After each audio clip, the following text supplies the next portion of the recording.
Welcome to Curbside Chat number 17, the first of the 1990 model year. Let's begin by taking a look at sales. As shown here, deliveries of 55,190 new Buicks for the month of September far exceeded our forecast of 49,900 and resulted in our best month in 2 years. Now this marked the 6th month in a row in which we both exceeded our forecast and exceeded sales levels of a year ago.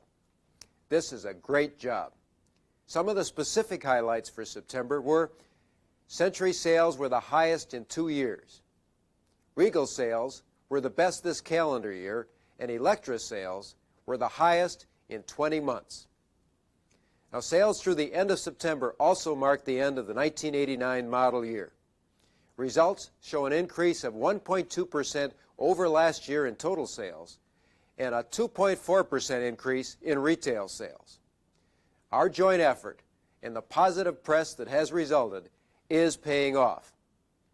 Now, car lines which showed an increase in total sales over the 88 model year were the Skylark was up 4%, Century was up 16%, LeSabre up 10%, Riviera up 117%, and the Riata up 187%. And there's more good news. You've hailed the Go for the Green activity as being a very aggressive approach to reducing carryover. The results of our strong performance is that we're beginning the 1990 model year with the lowest carryover on record. Our carryover of 34,000 1989 Buicks is down 40% from last year, when we had more than 54,000 cars. This means that we're beginning the 1990 model year with the luxury of being able to put our major emphasis on selling new 1990 product, while much of our competition must continue to emphasize last year's inventory. This gives us a true marketing edge that we've got to take advantage of to keep that needle pointing up this model year. Let's begin right now by exceeding your October objectives. While we were not going to have final market share information for several days, preliminary results indicate that our market share for the 1989 model year will be 5.6%, which is 0.2% above last year. Our momentum is building. It's not going to be easy, but I believe with all of us putting emphasis on market share, we can hit the 6.2% target we talked about in Dallas. Don't let up. At the beginning of the 1989 model year, we made a commitment to you that we would manage our inventory in the 140 to 160,000 gross inventory level nationally throughout the model year. I'm pleased to report that we were able to maintain our inventory at the low end of this scale. For the 1990 model year, we're committed to reducing this by an additional 15%. We're asking for the commitment of each of you to work with your district manager and evaluate your sales outlook and inventory requirements for the next 90 to 120 days on an ongoing basis. Be sure and take into account such things as plant downtimes during the holiday season. Consumer sentiment is good, as was recently reported in a study conducted by leading economists at the University of Michigan. Make sure that you're managing your inventory in a way that will allow you to take advantage of this and build on the momentum we've worked so hard to achieve. Now let's take a look at customer satisfaction. As shown here, overall dealership satisfaction for the month of August was 90, down 1/10 from July's performance. Our recent track record in CSI has really paid off, and once again with more good news. In the August issue of the Power Report, J.D. Power and Associates released the results of their 1989 Customer Satisfaction Index. This year's results showed Buick in 10th place, up 5 places from a year ago. Additionally, our improvement of 13 rating points was a greater improvement than anyone else in the top 10. Now, this is just another example of how our joint effort is enhancing the value of the Buick franchise. For the past 5 months, we've consistently been in the 90 range on customer satisfaction. It wasn't easy getting there, but the positive press and the positive sales is still resulting has been well worth the effort. To continue this trend of good news in the area of customer satisfaction, we must all commit ourselves to doing an even better job than we've done in the past. Our effort at hitting the 90 mark has shown that we can do it. Let's use that same intensity to hit 91 and beyond. I'd like to take this time to highlight a couple of successful local promotions which were recently brought to our attention. 23 dealerships in the Harrisburg, Pennsylvania area recently combined efforts for the annual Harrisburg Tent Sale. Royer Buick of Harrisburg and Woods Buick of Mechanicsburg represented Buick in this event. Between the two stores, a total of $16,000 was spent in promotional and other expenses. The result of this three-day promotion was 76 new Buicks sold versus 22 combined sales in a normal three-day period. Now that's a great job. Both dealerships also recently took advantage of the Buick Motorsports trailer. The trailer was at Woods Buick on Tuesday, September 5th, the day after Labor Day. The result was an incredible 500 to 700 prospects and motorsports fans stopping to see the display and being exposed to our Buick products. Actual sales for the day were 8 new Buicks versus 2 or 3 sales normally. Results from the dealership indicate that this promotion exposed a lot of people to Buick that we wouldn't have otherwise had the chance to talk to. They're still waiting to measure the residual effect of this promotion, but say that they would recommend the Buick Motorsports trailer as a good buy and will participate in it every year. Thank you for these success stories and keep them coming.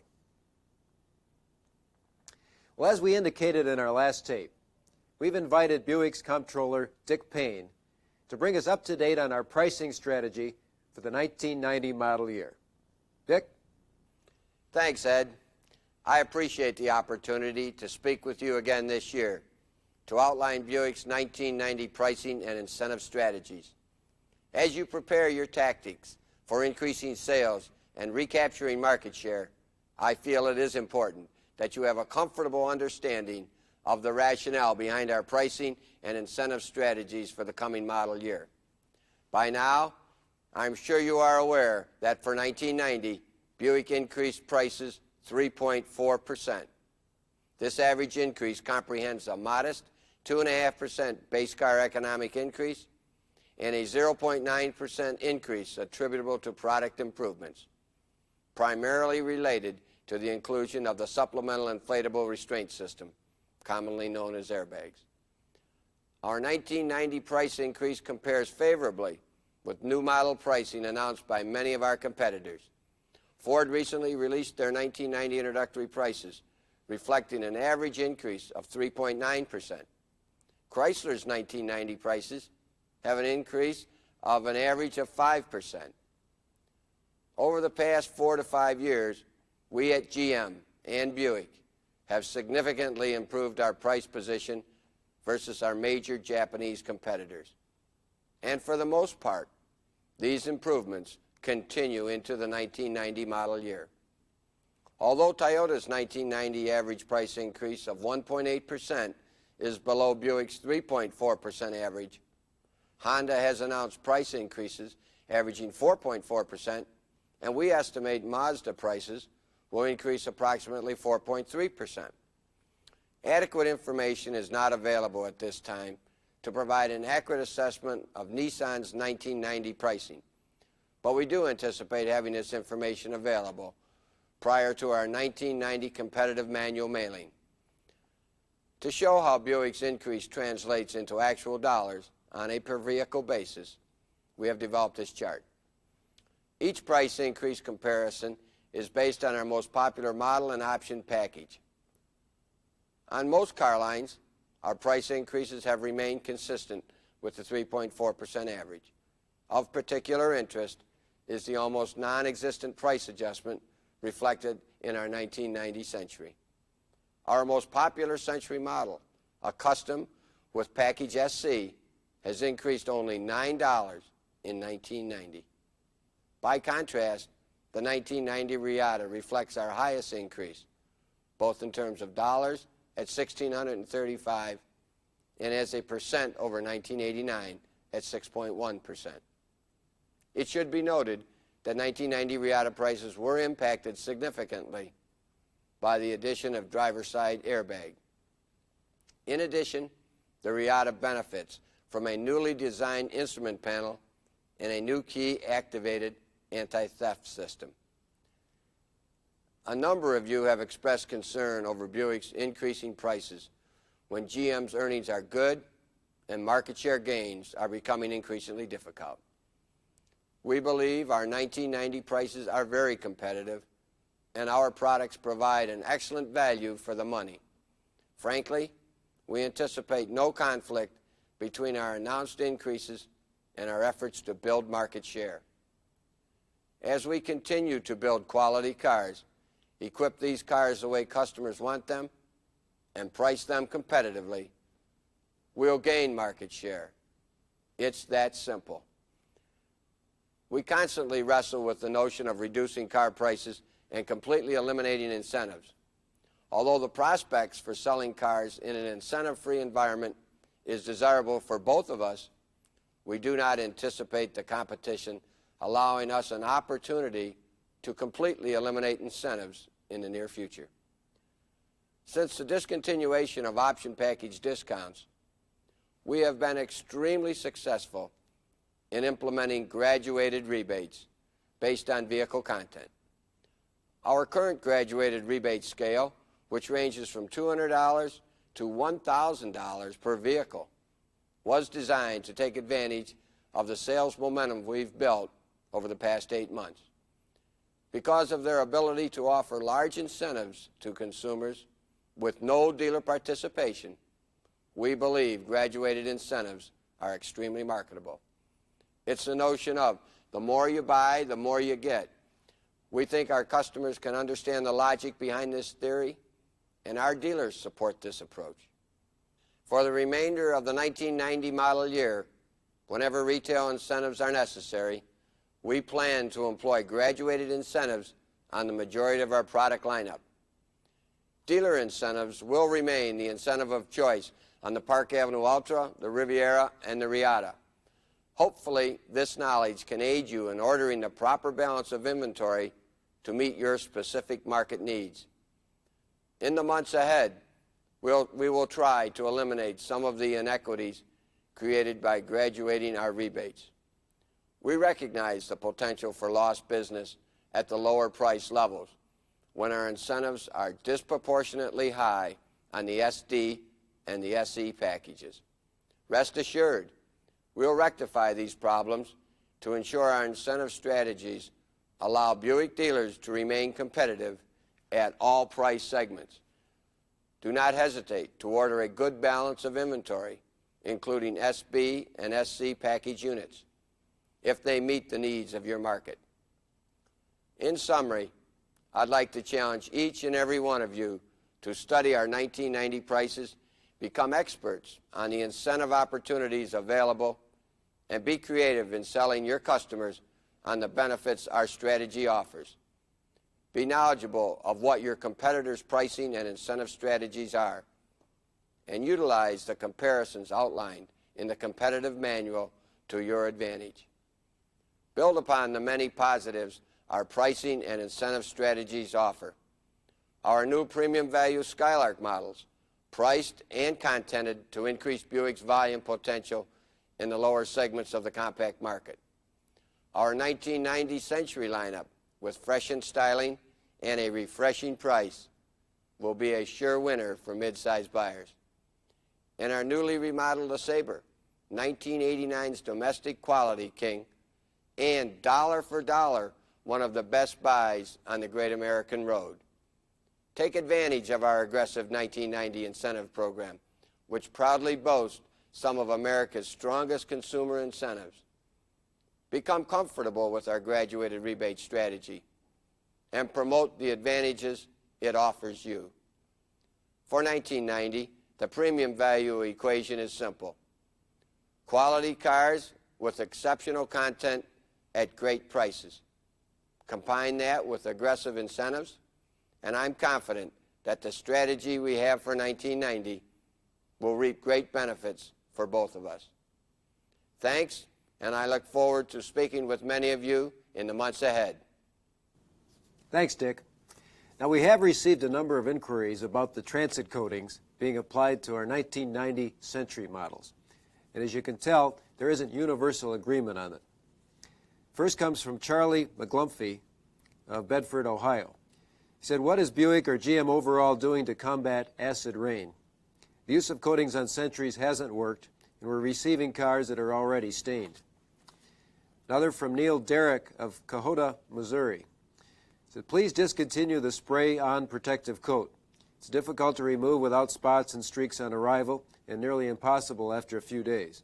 Must remove to show the car. Serves no purpose. If new paint won't stand conditions for 6 months, then new paint types are needed. If anybody really wants to make it an RPO, they can order it. And this is from Ray Malone of Dayton, Ohio. It says, why doesn't Buick treat all models with a special coating used on the Century built at Oklahoma City plant? It appears that the coating is working. I've not noticed any acid rain on those cars as of late. On the other hand, most other models are being delivered off the transport, eaten up with acid rain. It's not easy to convince a prospect to lay out $20,000 to $30,000 for a car covered with acid rain, and I suggest all models be treated with the coating. Well, first, acid rain and acid rain damage is experienced by all car manufacturers. Now, to combat the effect of airborne chemicals on our paints, we have been working hard to develop new paint technology.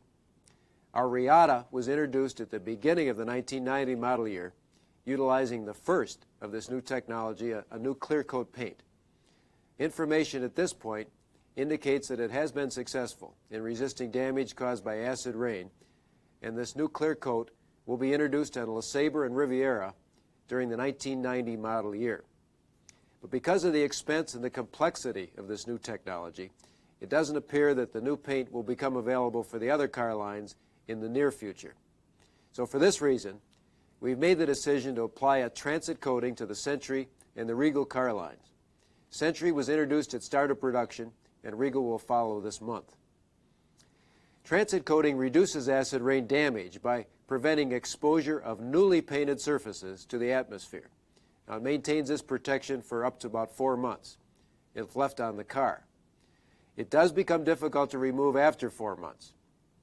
However, the vulnerability of the paint decreases as the paint matures, and it's anticipated that this 4-month protection will significantly reduce the amount of damage previously seen on these cars. Early reports from dealers in various parts of the country indicate that this is true. We are seeing a significant reduction in damage on transit-coated cars. The same information on transit coating has been reported on the Oldsmobile Cutlass and Pontiac Grand Prix models, which began the coating process during the '89 model year. We have, however, been approached by a few dealers with concerns about the coating and the length of time to remove it. The coating has been subject to some production startup difficulties, including an uneven application of the material. Now, the coating is supposed to be applied with a thickness of 1 to 5 mils, and if it's exceeded, it becomes more difficult to remove. And less than 1 mil thickness reduces the protection of the coating. Now, many dealers we talked to indicated no problems with removal. These dealers all indicated, however, that they had to follow removal instructions to the letter. And when that was done, the coating could be successfully removed and within the 2/10 hours provided in the NVID allowance. But because of the number of dealers reporting some difficulty, we're reviewing the removal procedures and will revise them as necessary. So based on the protection gained by the use of this transit coating, combined with new technology clear coats, we're responding to your request to do something about that acid rain problem, and we appreciate both your support and your continued feedback. Okay, we have a question from Ray Noratirio from Hammond, Louisiana. He says, having sold Buick for 15 years, I can't begin to tell you how much our current product means to me. However, I've experienced a problem along with many of my customers in the LeSabre and Electra series. It seems that the door design allows for a lot of exterior wind noise that distracts from the quality of the automobile. I'd like to know if Buick has any plans to correct this problem, and if so, please advise of it. Well, from 1990 on both the LeSabre and the Electra cars, we've added new wind seals on all of the door moldings, and that should correct a lot of the wind noise and wind rush situation. At least the cars here are considerably better in 1990 compared to 1989. Here's one from John Bauer of Waynesboro, Virginia. He said, Dear Ed, Curbside Chats, consider core credit on tapes to be returned to Buick so your cost would not be as high. Shelf life of the chats about 2 months. When we return tape, give us dollars credit, just a little, and then reuse. Also consider seminar tapes to dealers who could not go to Dallas this year. Well, we do not charge for the curbside tapes. Those are sent to you on a complimentary basis. We buy tapes in volume, so it would really cost more to process them if you sent them back than it would to use new tapes. As far as seminar tapes to dealers, they were taped for the salesman announcement meetings. However, we encourage you all to come to the announcement shows, and next year it's going to even be better than this year. Here's one from Ron Shepard, a DSM in St. Albans, West Virginia. He said, is the tape deck in the 1990 E-cars designed to continue to play after ignition is cycled off and on? And will there be radio play during fast forward and rewind? These features are great on the Regal. Thanks. When the ignition is turned off on the Riviera, as well as the Riata, the radio and the tape continues to play until the door is open, and that's a feature unique to these cars. However, during fast forward and rewind, the radio will not play, and that's not anticipated to be put on these cars in the near future anyway. Here's one from B. Erb of Spartanburg, South Carolina. Why no rebate on B wagons for the 1990s? Well, we are reevaluating that currently. This one's from Bob Cole of Tacoma, Washington. Please, Mr. Mertz, let's put an Ultra emblem on the car that can be read more than a car length away. How about a big U as we do in the Riviera R, or put Ultra as I've indicated on a tag here? These cars are now in the $30,000 area, and the buyer needs to have a distinctive look to show off their vehicle. How about a suggestion incentive, sweater, hat, for those who respond with good ideas to help sell cars? Thank you. We appreciate your interest and attention. We are, of course, coming out with a new Ultra fairly soon, which will be quite distinctive from our Park Avenue series. So we agree with you, and that will be accomplished. We're also going to take a look at having a suggestion award for certain things, and we'll be talking more about that in a future Curbside Chat. This one's for Bill Fold of Fairburn, Ohio, also on the Park Avenue Ultra. It says, I feel that the Park Avenue Ultra would be easier for our salesman to sell with some kind of incentive for the salesman. At present, when the prospect says, I can buy a Cadillac for that, they have a hard time justifying the price for a Buick. Well, we have included the Ultra in the salesman incentive that's going on right now in 1990 models. And by the way, I don't think it pays to load up the Ultras as many of them are. A base Ultra is very well equipped, so it isn't necessary to get them over $30,000 to have a real nice car. Here's one from Rex Carpenter of Tacoma. Why the 170 horsepower engine for the Regal and not the Riata? Any chance of a higher performance engine for the Riata as an option for the future? Well, the new 170 horsepower 3800 will start in the Regal, but then as production capability comes up in this particular engine, it will be spread to other car lines using the 3800. And we continue to work for a high-performance version of the car. This is from Tom Howe of Spencer, Louisiana, I believe. I'd like to see two options made available on a free-flow basis. A90 trunk release, at least move it into something besides Prestige Group, and the LeSabre Custom, and the K05 block heater. We in the frozen north are still feeling strong demand. A similar one from Jim Cole of Ogalla. Can't read the state.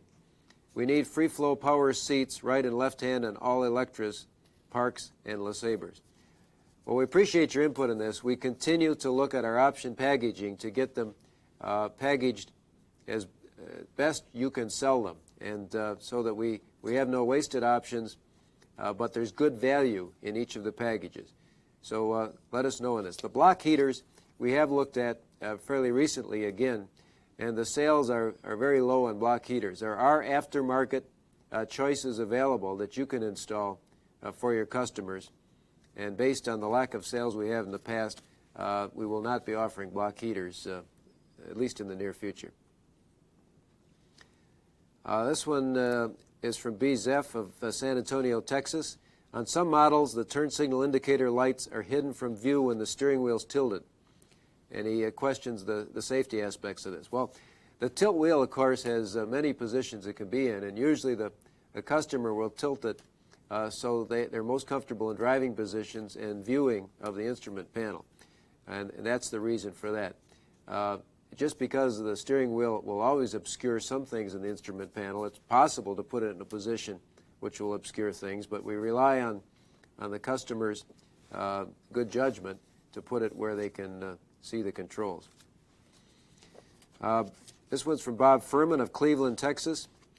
He said, please recontinue rosewood exterior colors on the Century, also the rosewood vinyl top and interior on the Riviera, and many people want a rosewood LeSabre. Well, rosewood was a fashion color, which frankly did not do well in sales. We try to introduce every year or so a new color. We look at fashion trends in other industries and in other parts of the world to see what the coming colors are and try it out. So you need to order those in the beginning of the year to see how well they're going to sell, so that we have time to respond and continue the good ones on and discontinue the ones that don't make it. Colors are always a controversial subject. Everyone has their favorites. Richard Hilboki of Richland, West Virginia sends this one. I'm sorry, Richland, Washington. Style wheels, for years Buick had the best. We need to do better with style wheels on all models. Customers are tired of the wires. Well, we are continuing to work on our wheels. In 1991, we have another new wheel which we think is very good looking. As far as customers tired of the wires, that seems to be from different parts of the country are still very popular, and other parts they're not as popular. So it's a regional preference to a large extent. Franklin Discotino, Corona, California, says, what are we going to do to attract the younger performance-oriented customer? For instance, BMW, Lexus, T-Bird, Super Coupe, Taurus. Well, we have some cars coming, but you also have some cars like the Grand Sport Regal, and of course we get the 3800 engine in that this year, which certainly will appeal to some of those people. And the Lexus, our new Park Avenue and Park Avenue Ultras, will certainly do a good job with them as well. We have two questions on the catalog. One is, why is a car on the cover of the 90 catalog that you can't buy? These two cars are needed now, not in 1995. Let's get going now. We're not going to gain as much of the market fast enough. These cars look great, but are needed now. This is from Richard Inyet of Euclid, Ohio. And from Reiner Kodolinsky of Compton, California. He says he fails to understand why Buick Motor Division continually advertises and promotes cars that aren't ready for sale or can't be built until mid-year. We cannot hold these customers forever. Help. Let's improve the timing, please. As far as the catalog cover, it, of course, has a picture of the front of the Park Avenue Essence, which was our very successful show car introduced last January. This car has attracted more attention at the auto shows than any other car, either production or concept, exhibited there. And it's unique to Buick, and it's a very good asset for us. So that's why we put it in the cover, so people would be attracted to the catalog, want to pick it up and open it up, and inside, of course, are our production cars for their viewing. It also shows that Buick is moving ahead, that we're not stuck in the past. We are moving ahead, and we're also appealing to younger and more advanced thinking people as we go. Of course, later in the model year, the Park Avenue and Park Avenue Ultra will be introduced, which are close in design to the Park Avenue Essence. So there, we have something on the cover which will closely approximate that, and during this model year. So those are the reasons, and we encourage your feedback from it. As far as Reiner's comment on advertising, promoting cars that aren't for sale, we do not advertise cars that aren't available. We may start just a little before they are to build up the momentum.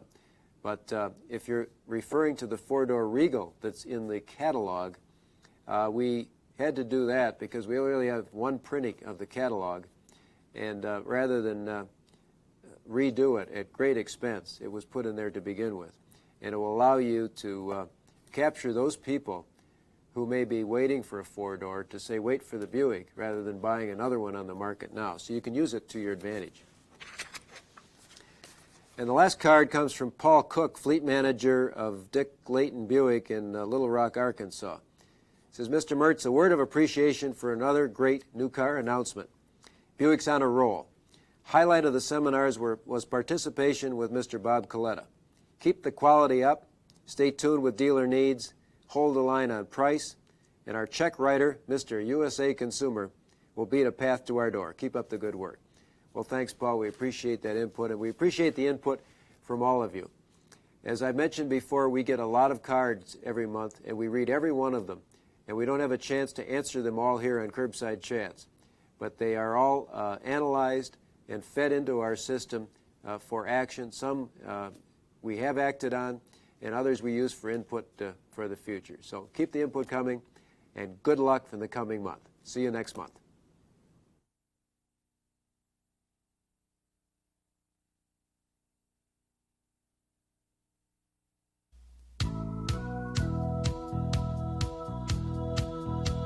It's wide open spaces leading straight to the sun.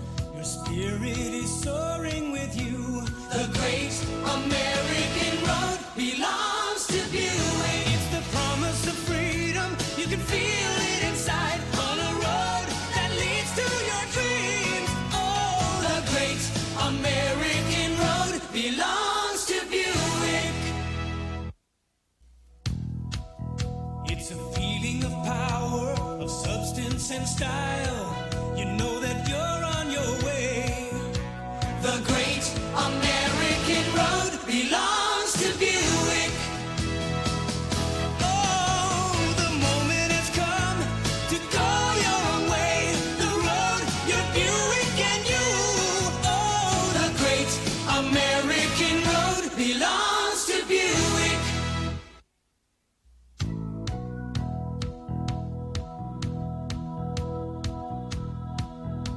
It's wide open spaces leading straight to the sun.